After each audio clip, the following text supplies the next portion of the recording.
भगवान गीता का उपदेश कर रहे थे तो युधिष्ठिर को बात नहीं समझ में आई। जब बात नहीं समझ में आई तो ये समझ गए कि अब किसी बूढ़े आदमी के पास ले चलना पड़ेगा। कभी कभी क्या होता है कि जब बात किसी नव युवक से नहीं समझ में आती है तो वो बूढ़ा आदमी वही बात कहे समझ में आ जाता है। भगवान कृष्ण के साथ भी यही है। जब युधिष्ठिर को ज्ञान उपदेश दिया नहीं समझ में आया तो इन्होंने कहा इनको भीष्म पितामह के पास लेकर चलना पड़ेगा। युद्ध होने के बाद बाणों की सैया पर भीष्म पितामह लेटे हुए थे। 6 महीने से भगवान का इंतजार ही मानो कर रहे थे भीष्म पितामह। बड़े ध्यान से सुनने वाली कथा है।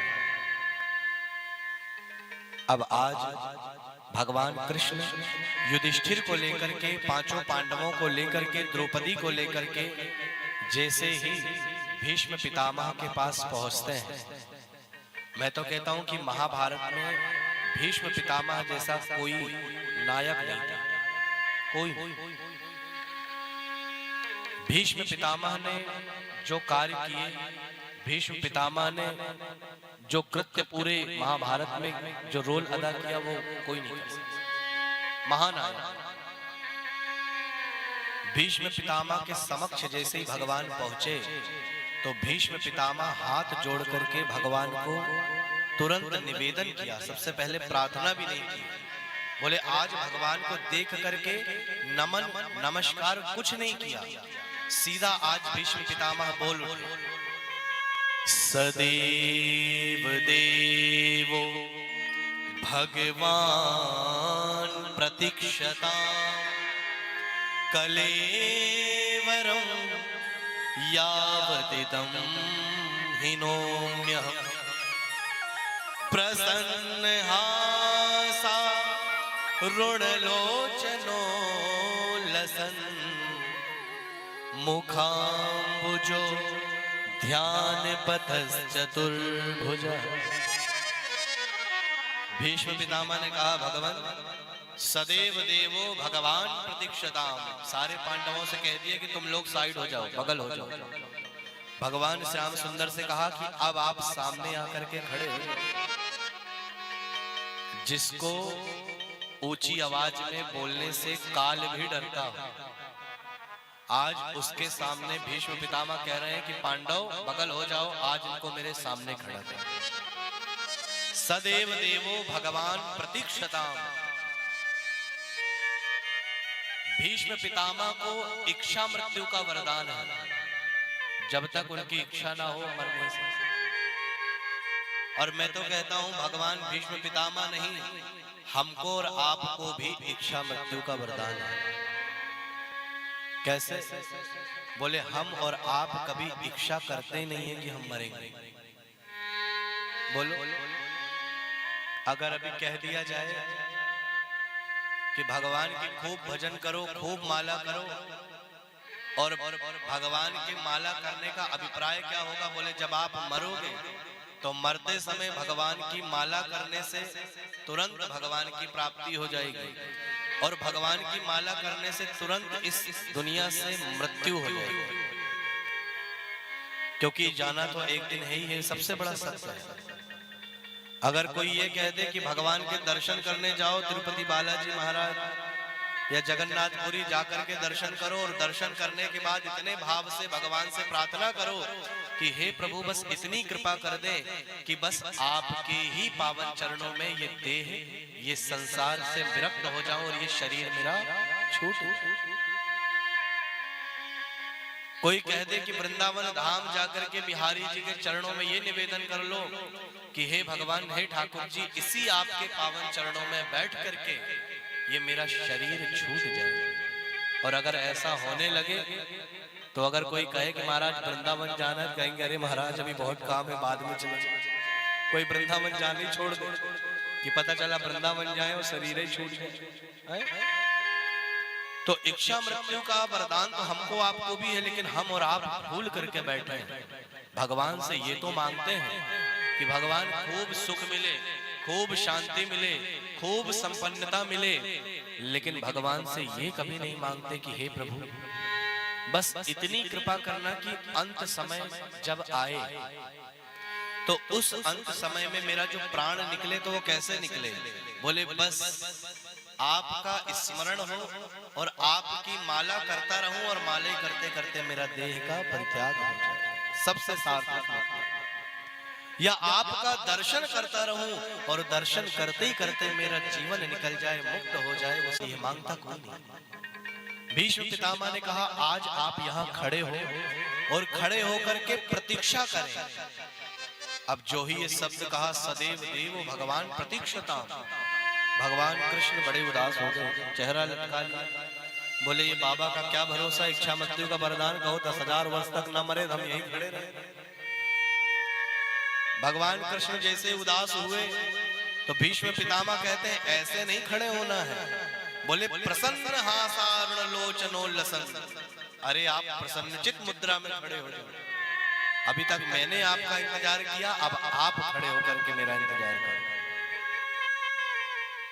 और जो ही भगवान सामने खड़े हुए और थोड़े से प्रसन्नचित मुद्रा में हुए, जैसे ही भगवान प्रसन्नचित मुद्रा में हुए तुरंत ही आज हाथ जोड़ करके निवेदन कर रहे हैं भीष्म पितामह, कह रहे हैं प्रभु आज आपसे मैं एक निवेदन करना चाहता हूं, आपसे मेरी एक प्रार्थना है, इस अंत समय में मेरी एक प्रार्थना स्वीकार कर।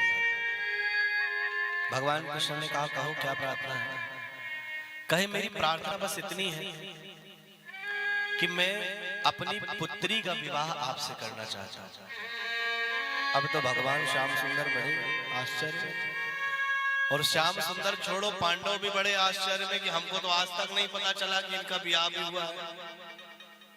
सब तो वहां युद्ध में कहते थे कि इनसे बड़ा ब्रह्मचारी कोई नहीं है, और आज कह रहे हैं इनकी पुत्री है। भगवान कृष्ण से कह रहे हैं कि मैं अपनी पुत्री का विवाह आपसे करना चाहता हूं। भगवान ने कहा आपकी पुत्री भी है? बोले हाँ मेरी पुत्री भी है, और उस पुत्री का विवाह मैं आज आपसे करूंगा। भगवान ने कहा हमने तो सुना तुम ब्रह्मचारी हो, और ब्रह्मचारी हो तो पुत्री कैसे? भीष्म पितामह ने कहा ज्यादा खुशी होने की बात नहीं। बोले पुत्री कौन?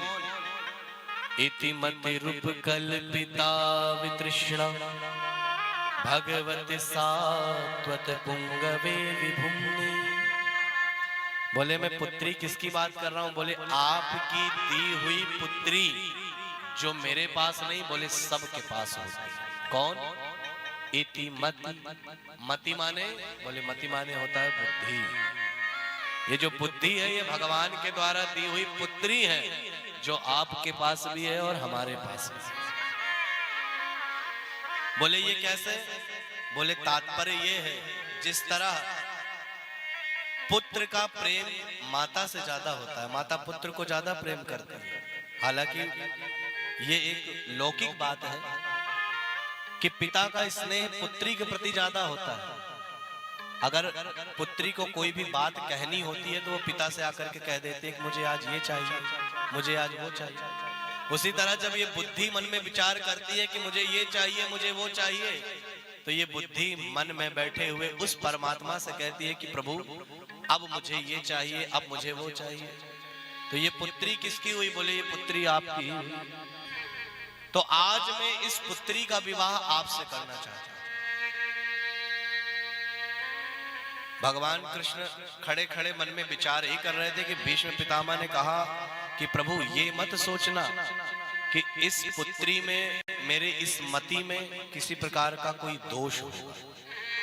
जब ब्याह देखने जाते हैं तो क्या देखते हैं कि अरे कन्या सुंदर हो, गुणवान हो, है? तो आज भीष्म पितामह भी कह रहे हैं कि जिससे आपका हम विवाह कर रहे हैं वो ऐसी वैसी नहीं है। बोले इतिमति रूप कल्पिता वितृष्णा, इसके अंदर किसी प्रकार की कोई तृष्णा आशा नहीं है। ऐसे पुत्री का हम आपसे विवाह करना चाहते हैं। अब भगवान श्याम सुंदर ने कहा देखो हम विवाह तो कर ले, लेकिन एक बात बताओ, तुम अपनी पुत्री का जब विवाह देखने जाओगे, विवाह करने जाओगे, तो आजकल क्या करते हैं जब हम किसी लड़की का विवाह देखने जाते हैं तो क्या देखते हैं? सबसे पहले बोले जो दूल्हा हो बड़ा सुंदर हो, देखते हैं कि? तो भगवान ने भी यही कहा। भगवान ने कहा कि तुम अपनी पुत्री का विवाह करना चाहते हो तो पहले ये तो देख लो कि मैं सुंदर हूं या नहीं। जो ही ये बात कही तुरंत भीष्म पितामह ने कहा रुको बताते हैं कि तुम सुंदर हो कि नहीं हो। भीष्म पितामह कहते हैं त्रिभुवन गमनम तमाले वर्णम त्रिभुवन कमलम तमाले वर्णम रवि कर गौरव रामबरम दधाने त्रिभुवन कमलम तमाले वर्णम रवि कर गौरव रामबरम दधाने। भीष्म पितामह ने कहा तुम कहते हो कि तुम सुंदर हो कि नहीं? बोले त्रिभुवन कमनम। अरे एक लोग छोड़ो और देवता छोड़ो, स्त्रियां छोड़ो, तुम तो इतने ज्यादा सुंदर हो कि बड़े बड़े राक्षस भी तुम्हारे ऊपर मोहित हो जाते हैं। बोलिए मोहिनी भगवान की कहे अरे वैसी बात छोड़ो, देवताओं की और आदमी की छोड़ो, राक्षस भी कहो तुम्हारे ऊपर मोहित हो जाते हैं, इतने बड़े आप सुंदर हैं। त्रिभुवन कमनम, तीनों लोग आपकी एक छवि देखने के लिए तड़पते रहते हैं। त्रिभुवन कमनम। और बोले वो तो ये कहो कि आप कैसे हो? बोले सांवले सरकार हो। पीछे आप लोग जो राम जी को देख रहे हैं स्वरूप कैसा है? बोले राम जी का स्वरूप देखो यहाँ पर कैसा है? बोले सांवले हैं, श्याम वर्ण है। नीलांबुज श्यामल कोमलांगम। अरे बोले आप तो श्याम वर्ण के हो, तब ये स्थिति है कि श्याम वर्ण के होने के बाद भी तीनों लोग आपके ऊपर बिल्कुल मान लीजिए फिदा रहते हैं। और मनुष्य की तो बात ही छोड़ो, राक्षस भी कहो आपके ऊपर वो मोहित हो जाते हैं, इतने सुंदर हैं आप। तो ये तो आप ना कहें कि आप सुंदर नहीं हैं। त्रिभुवन कमनम तमाल वर्णम। भगवान ने कहा चलो ये बात भी तुम्हारी मान ली कि हम सुंदर हैं, लेकिन जब आप अपनी पुत्री का विवाह कर रहे हो तो ये भी तो देखोगे कि हम सूरवीर है कि नहीं। भाई अगर दामाद कोई है तो सूरवीर भी तो होना चाहिए। मान लो कभी कोई ऐसी स्थिति आई तो वो अपनी पत्नी की बढ़िया से रक्षा कर सके। तो जब एक बाप जाएगा तो क्या देखेगा? बोले सूरवीर भी होना चाहिए, बढ़िया योद्धा होना चाहिए। तो भीष्म पितामह ने कहा रुको रुको, ये भी आपको बताते हैं कि आपसे बड़ा सूरवीर कोई नहीं है। वपुरल का कुलाव्रतान नाब्जम विजय सखेर तिरस्तु में नवाद्या। कहे आपसे बड़ा सूरवीर कौन हो सकता है जिसने केवल एक शस्त्र से न जाने कितने कितने योद्धाओं को परास्त कर दिया। इतने बड़े महाभारत के युद्ध को परास्त कर दिया। अरे युद्ध अर्जुन ने नहीं किया, युद्ध पांडवों ने नहीं किया, युद्ध तो केवल आपने किया। खाटू श्याम के बारे में कौन कौन जानता है? सभी लोग जानते हैं खाटू श्याम के बारे में। खाटू श्याम कौन है? बोले खाटू श्याम बर्बरीक है, बर्बरीक। जब बर्बरीक ने सारा महाभारत का युद्ध देखा तो भीष्म पितामह कहते हैं बर्बरीक से अंत में जब पूछा गया कि ये बताओ पांडव और कौरवों का जब युद्ध हुआ तो इस युद्ध में सबसे ज्यादा धनुर्धारी कौन था? तो अर्जुन अपना धनुष संभालने लगे कि हमारे ही नाम आएगा। युधिष्ठिर अपना नाम संभालने लगे, युधिष्ठिर अपना हाथ संभालने लगे, कहे अब हमारा नाम आएगा। जब चारों तरफ देखा गया सब लोग अपने अपने शस्त्र संभालने लगे तो बाद में बड़ी अद्भुत बात कही। बर्बरीक कहता है कि महाभारत के युद्ध में हमने किसी को युद्ध करते देखा ही नहीं, केवल एक व्यक्ति ही युद्ध कर रहा था। बोले कौन? बोले यही जो सांवले सरकार खड़े हैं, इन्हीं ने सारी युद्ध किए हैं। अरे तुम लोग तो जो बाण मार रहे थे सब मरे मराए लोगों के ऊपर मार रहे थे, हमने तो एक ही आदमी को युद्ध करते देखा। केवल भगवान कृष्ण यही सारा महाभारत का युद्ध स्वयं कर रहे थे। तो बोले आपसे बड़ा योद्धा? बोले पूरे महाभारत का युद्ध अकेले ही निपटा दिए, इससे बड़ा योद्धा कहाँ हो? भगवान कृष्ण ने कहा चलो कोई बात नहीं, ये भी मानते हैं। लेकिन अगर आप अपनी पुत्री का विवाह कर रहे हैं तो एक पिता एक बात और देखता, बोले क्या? बोले उसका स्वभाव अच्छा होना चाहिए। भाई अगर कभी मान लो कोई फैमिली गैदरिंग हुई, बुआ फूफा आए, चाचा ताऊ आए, तो कम से कम स्वभाव अच्छा हो, उनको नमस्कार तो करें। दूसरी बिटिया का विवाह हुआ, दूसरा कोई दामाद आया तो उससे व्यवहार तो अच्छा होना चाहिए, स्वभाव तो बढ़िया होना चाहिए। भीष्म पितामह ने कहा रुको महाराज, ये भी बताते हैं, तुमसे अच्छा स्वभाव जीवन में किसी का नहीं हो सकता। आपसे बड़ा दयालु और आपसे बड़ा स्वभाव वाला कोई है ही नहीं। भीष्म पितामह ने बड़ी अच्छी बात कही कि ये भी बात बताते हैं कि आपका स्वभाव कैसा है। अहो बकीयम स्तनकालकूटम जिंगाम सयापा यदप्यसाध्वी लेभे गतिं धातृचितं ततोऽन्यं कं वा दयालुं शरणं व्रजेम, कं वा दयालुं शरणं व्रजेम। बोले आपके जैसा स्वभाव किसी का है ही नहीं। अहो बकीयम स्तनकालकूटम, बोले बकी नाम की असाध्वी, असाध्वी किसको कहते हैं हिंदी भाषा में समझे तो महिला गुंडा, गुंडा हो लेकिन महिला हो, महिला गुंडा असाध्वी। असाध्वी बकी अपने स्तन में कालकूट नामक विष लगा करके आई आपको मारने के लिए, लेकिन जब आपने उस स्तन का पान किया तो अहो बकीयम स्तन कालकूटम जिंघाम सयापा यदप्यसाध्वी, आपने उसको वो गति प्रदान कर दी जो गति माँ यशोदा को देने वाले थे, जो गति माँ कौशल्या को दी थी। अरे आपसे बड़ा दयालु कौन होगा? आपने तो एक बार मन में विचार किया कि इसने भले ही ये मुझे मारने आई है, लेकिन काम इसने माँ वाला किया है, इसलिए आपकी दयालुता को क्या कहें, आपने उसको वो गति दे दी जो यशोदा मैया को मिलने वाली थी। इससे बड़ा दयालु भला कौन होगा? कम वा दयालु शरणम व्रजेम। तो आपसे अच्छा स्वभाव तो कभी किसी का हो ही नहीं सकता। भगवान ने कहा चलो ये बात भी तुम्हारी मान लो, लेकिन फिर भी अगर कोई अपनी पुत्री का विवाह करता है तो देखता है कि भाई दामाद समझदार है कि नहीं। समय आने पे पता चला समझदारी की बातें ना करे। तो भीष्म पितामह ने कहा रुको महाराज, ये भी तुमको बताते हैं, तुमसे बड़ा समझदार दुनिया में कोई नहीं। बोले कैसे? कहे तुम्हारी समझदारी के बल पर ही तो पूरे पांडव संपूर्ण महाभारत का युद्ध जीत गए। प्रेम से बोलिए राधे।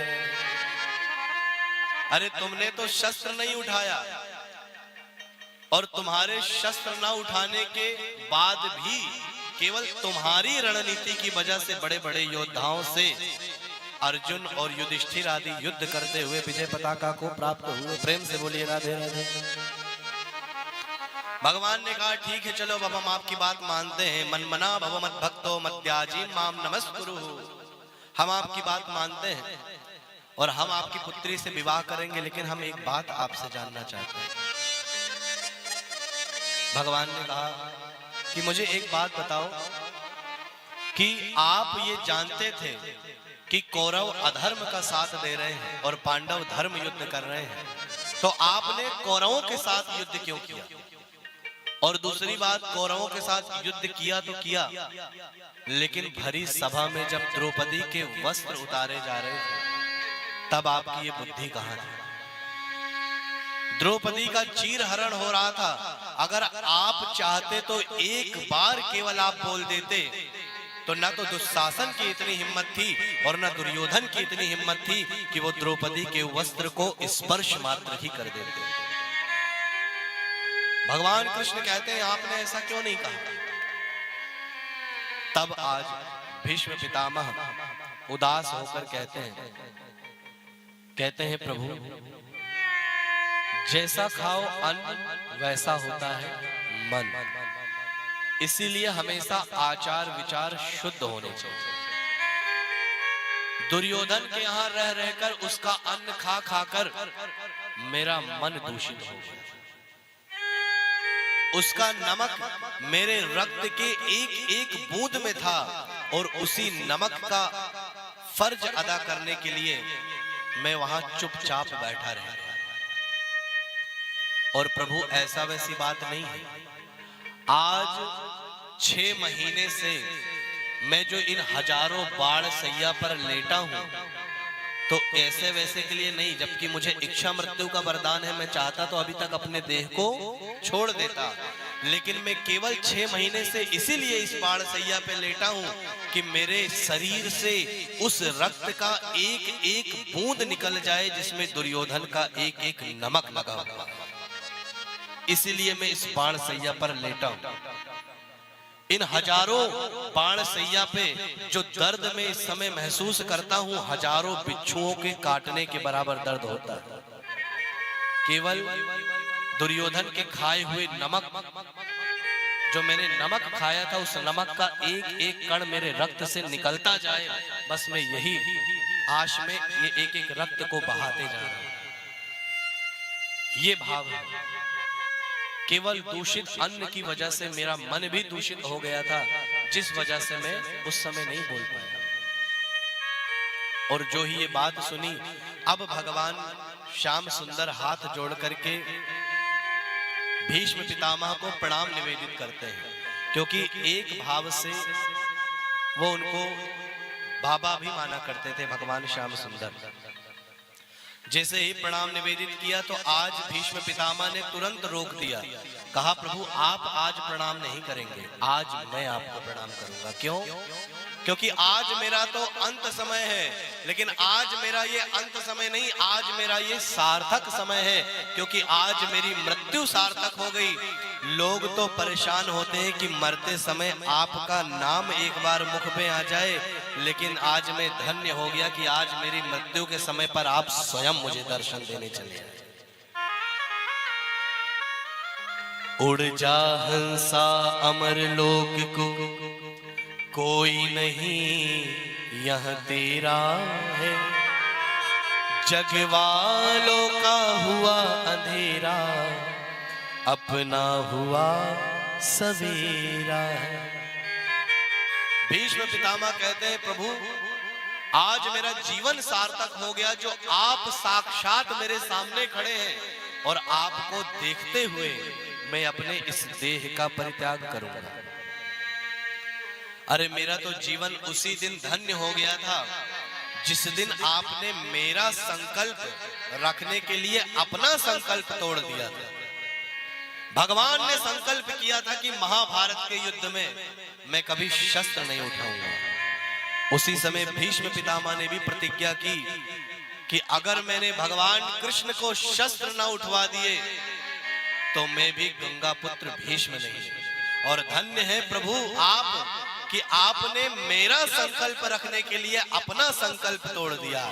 जब मैं बाणों पे बाण अर्जुन के ऊपर छोड़ रहा था और अर्जुन जब थोड़े कमजोर पड़ने लगे, तो वहां पर आपने तुरंत रथ का पहिया उठा करके शस्त्र रूप में मेरे ऊपर आप आगे बढ़े।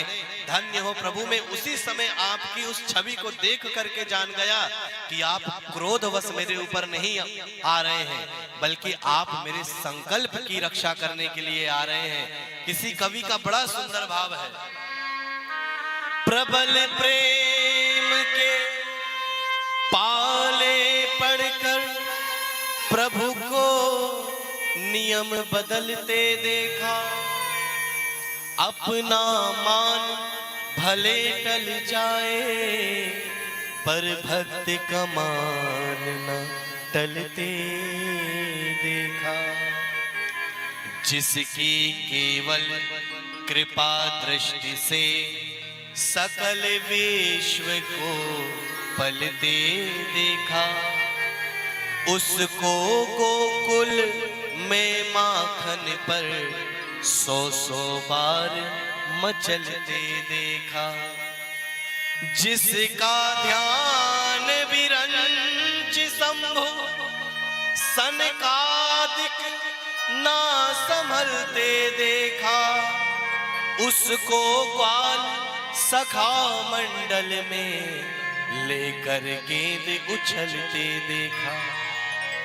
जिनके चरण कमल कमला के करतल से न निकलते देखा, उनको ब्रज की कुंज गलिन में कंठक पद पर चलते देखा।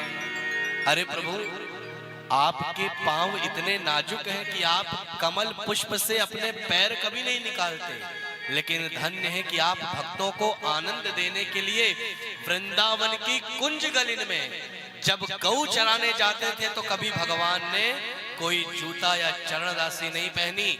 भगवान कहते थे कि जब मेरी गौ माता नंगे पांव इन जंगलों में विचरण करती है तो मैं भला चरणदासी पहन करके कैसे जा सकता हूँ। धन्य है ऐसे भगवान जिन्होंने गौ माता के लिए स्वयं अपने चरणदासी का परित्याग कर दिया। ऐसे गोपाल की हम सभी वंदना करते हैं।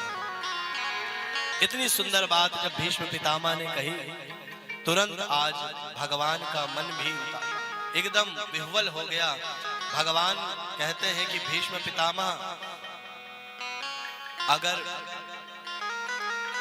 मुझे जीवन में कोई भक्त मिला तो केवल और केवल आप सा भक्त मिला, अन्यत्र कभी कोई ऐसा भक्त नहीं मिला जिन्होंने इतना प्रेम किया। भीष्म पितामह को कोटि कोटि आशीर्वाद दिए और अब वह घड़ी आई, रवि उत्तरायण हुए। भीष्म पितामह ने दोनों हाथ जोड़ करके भगवान से प्रार्थना की और दोनों हाथ जोड़ करके भीष्म पितामह कहते हैं, प्रतिदृशमिवनैक धार्कमेकं समधिगतोऽस्मि विधूत भेद मोह, स्वनिगममपहाय मत्प्रतिज्ञा मृतमधिकर्तुमवलुप्तो रथास्थ। दोनों हाथ जोड़कर भगवान से आज प्रार्थना कर रहे हैं कि प्रभु अब मेरा अंत समय आ गया, अब मैं जाने के लिए तैयार हूं। और विश्वास मानिए, जब भी हम वृद्धावस्था में जाएं और मन में ये आए कि अब जीवन में कुछ शेष नहीं है, तो इन्हीं भीष्म पितामह की तरह दोनों नेत्रों को बंद करके और केवल भगवान के उस पावन चरण शरण में अपने मन को लगा करके भगवान से यही प्रार्थना करें जो आज भीष्म पितामह कह रहे हैं। भाव से मेरे साथ कहेंगे, इतना तो करना स्वामी, इतना तो करना स्वामी, जब प्राण तन से निकले। इतना तो करना स्वामी, जब प्राण तन से निकले। इतना तो करना स्वामी, जब प्राण तन से निकले। इतना तो करना स्वामी, जब प्राण तन से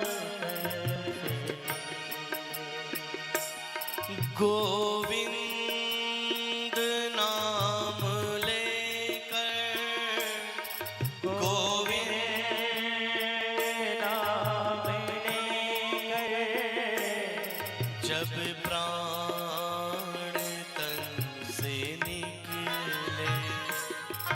इतना तो करना स्वामी, जब प्राण तन से निकले।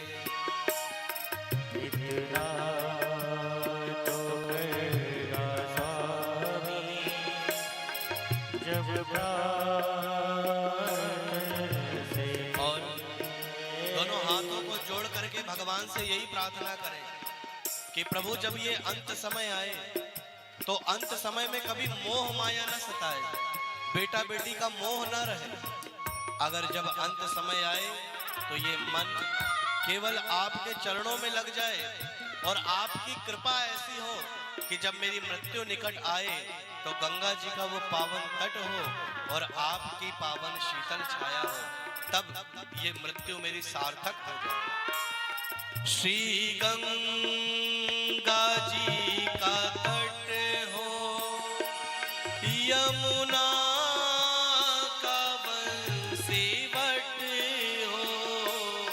श्री गंगा जी का तट हो, यमुना का बंसीवट हो।